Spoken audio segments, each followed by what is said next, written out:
Hi, I'm Evelyn Felton from AUsome Training, and I'm going to talk a little bit about the differences between how autistic people communicate and how non-autistic people communicate, because we have different ways of communicating, and neither are wrong or imperfect or anything. We just communicate differently. But when we have different styles of communication or different language or different cultures, miscommunication can happen a lot of the time.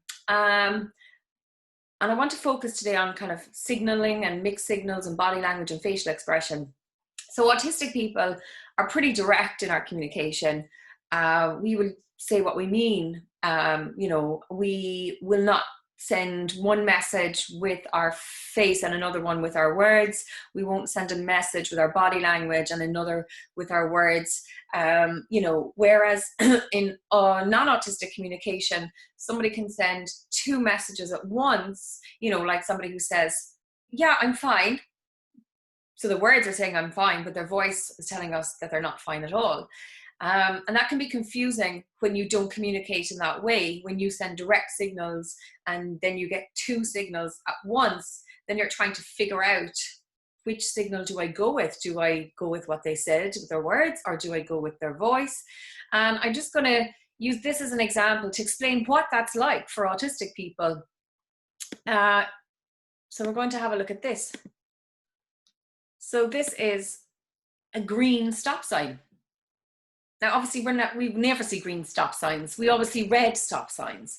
So imagine you come up to a junction and you're driving or you're walking and you see this as a pedestrian crossing. And green, we all learn early on, means go. But yet the sign is saying stop. So the words are saying stop, but the color is saying go. And imagine how confusing that is. And imagine, how would you know which one to go with? You've never experienced this before.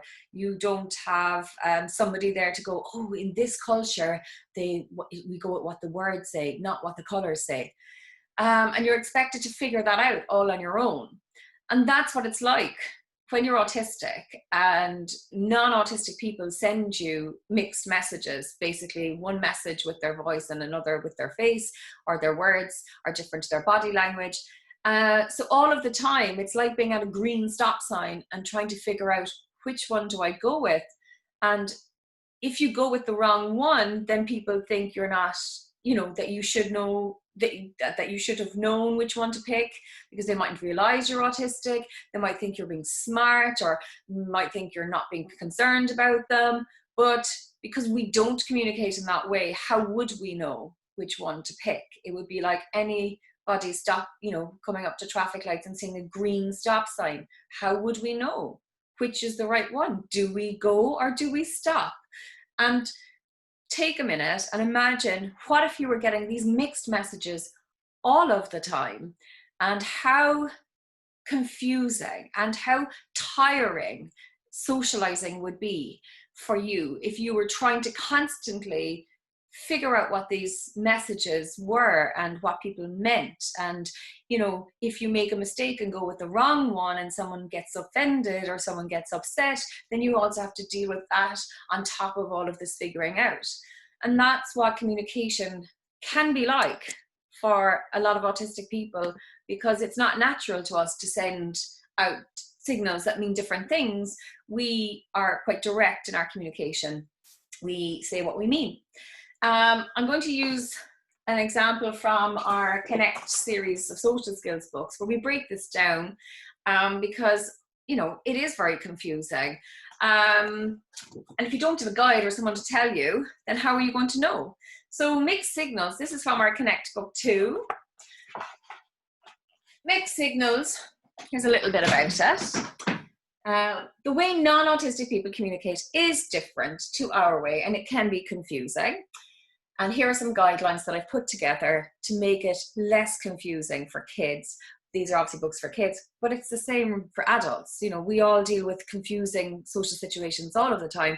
So they apply for us as well. So if the face says one thing and the tone says another, then we trust the tone, because it's harder to hide emotion in our voices than it is in our faces. So if somebody says, no, stay, you don't have to go, with a smile, but so they're telling you with their face and their words stay, but their tone, you know, says something different, then we should go with their tone, because that's the message that they're really trying to send us. It's just getting confusing because they're sending us different ones at the same time. The second one is body language. So basically, if body language or body position, so the way somebody is kind of maybe facing towards you or starts facing away from you, if their body position or body language says one thing, but their voice says another, then go with the body language. For example, if someone's looking at their watch or opening the door and saying, no, you're grand, stay for another while, that's confusing, because their body's telling you to go, but their words are telling you to stay. So in that situation, it's often best to trust body language. And then we have a third example. If someone says something, but the tone says something different, then don't listen to the words, but the tone instead. Because we use language literally in our culture, in autistic culture, but other people who have a different culture may not. So if someone says, I'm fine, and they sound upset, then they're not fine. But again, that's two messages. That's like the green stop sign, and we have to decipher which message to go with. So if someone is there to tell us, that's great. If we can figure it out for ourselves, that's great. Another thing that people could do if they are non-autistic and they understand more about autistic communication is that they could maybe try and meet us halfway and change their communication style when they're around us. So that would mean maybe communicating a little bit more directly with us, not sending us mixed messages that are confusing.